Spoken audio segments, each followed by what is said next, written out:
Welcome back, my dear friends, to Text. In the last video, we have seen what do you mean by goal setting, how to set a goal, and the principles of goal setting. And today, what we are going to focus is the tips and strategies of achieving a goal. It is a continuation of the last video. In case if you have missed out the last video, the link for the same is given in the description. Today, let us see what all the strategies that one should keep in mind to achieve one's goal. Point number one, create a goal tree. What do you mean by goal tree? It is normal. We normally create a kind of a tree for any kind of work that we do. Here, what do you need to do? You have a goal, what you have designed. You need to achieve that goal. The goal is on the top. Then we have two things. One is critical success factors. The other one is necessary conditions. You have critical success factors. You have a goal. Then create a critical success factors. And based on critical success factors, for that success factor to reach that success, what all the necessary conditions that you need to have. That can be divided into pieces. Then one by one you can achieve it. First of all, what do you need to do? You jot down or write it down. What do you want to do? And write down your critical success factors, then the necessary conditions that are required to attain that, and even that each and every individual necessary conditions can be divided into another necessary conditions that you need to do.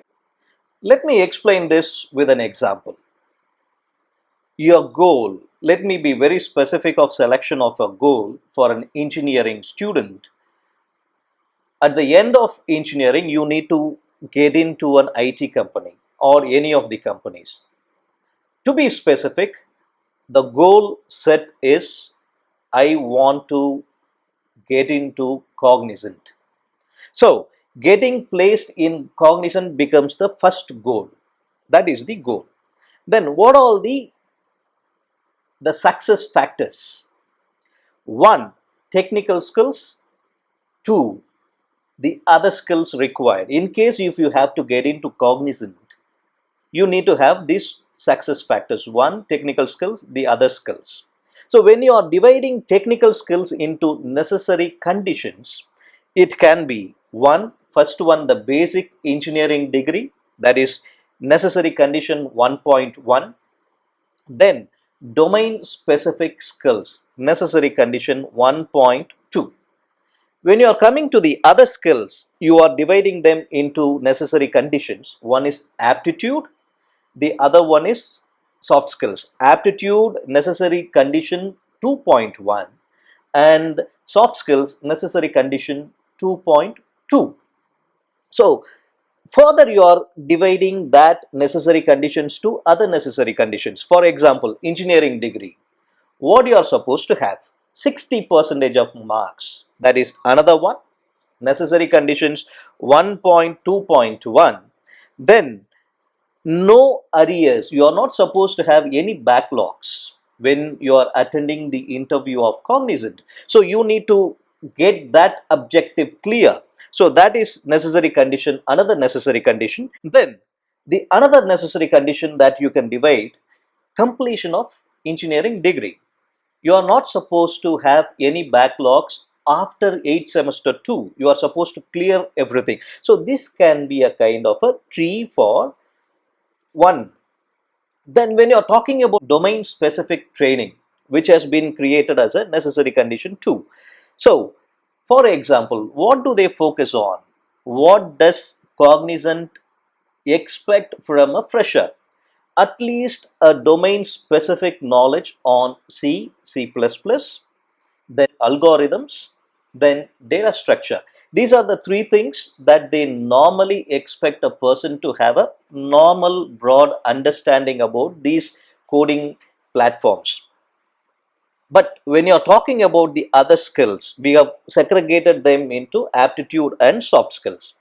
Now, when you are taking necessary conditions for aptitude, you have got different perspectives. One, quantitative aptitude, second one, logical reasoning, and the third one, maybe a verbal ability. So you can further make it as a kind of a necessary conditions for quants. You have time and speed, so many other things are there. Then you can do it for logical reasoning and verbal ability also, composition and all others are there which can be evaluated. Okay, so you can break it down likewise. Soft skills, when you're talking about soft skills, attitude. So what kind of an attitude? Down attitude, you can have all other skills also, leadership skills, your team building skills, your time management skills. All those things can be broken into small trees under attitude 2.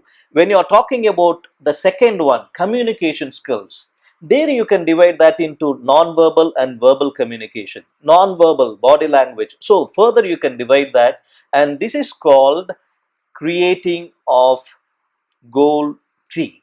When you create it, you understand what all the qualities required to achieve a part, a specific time bound small goals, immediate goals, and achieving one by one, you can achieve the goal. Point number 2, positive reinforcement. Positive reinforcement plays a vital role in motivating a person to achieve the goal set. What do you mean by positive reinforcement? It is nothing but appreciation and a pat on a person's back.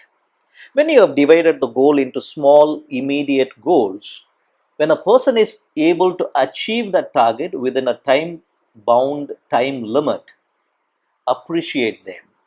And in case if it is a self goal, you need to also appreciate yourself by yourself. In case if there is nobody to appreciate you, maybe you can give a pat on your back saying that, Edwin, you have done great.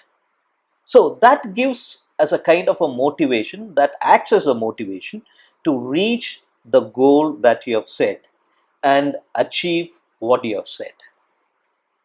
Point number 3, create a team for yourself. Here the team means, with reference to the previous example that we have given, the goal is getting placed in cognizant. It is not only you who has that goal set. There may be friends of yours, those who have set the same kind of a goal. They also want to get into the company called Cognizant or TCS or any other companies, but the goal remains the same. What you can do?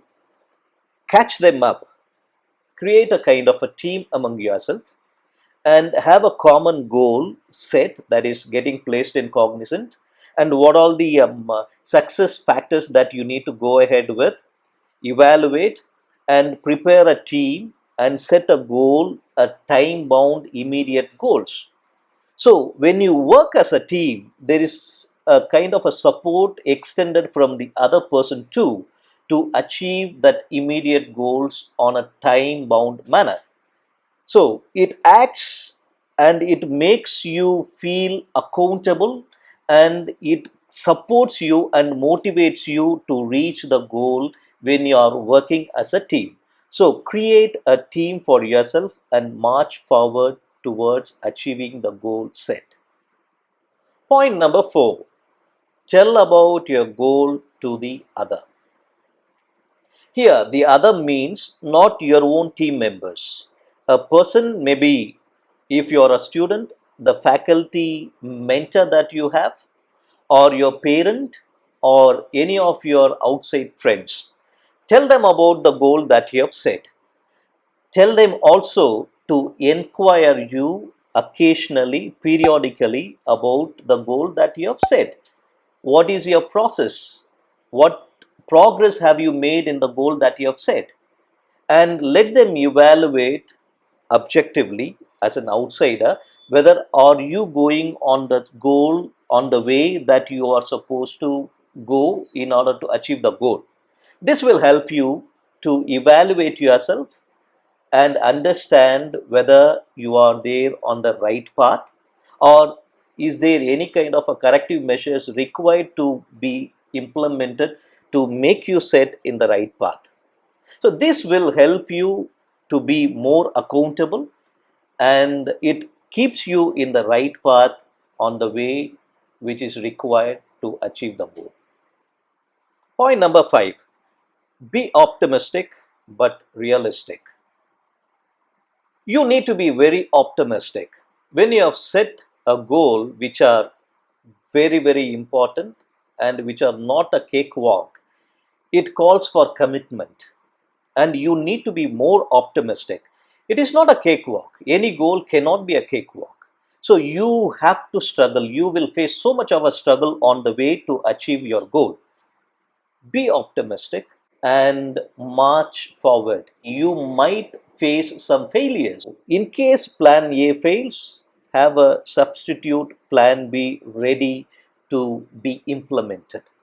So this is very, very important, and you need to be so optimistic to reach the goal that you have set. And believe in your abilities, and that will take you to the place where you are supposed to reach. That is achieving the goal. My dear friends, these are the tricks and strategies that I wanted to tell you about achieving one's goal. I think you enjoyed the video. In case if you have done so, please subscribe, please like and share my video, and let us catch up with another video in the next week. Until then, bye.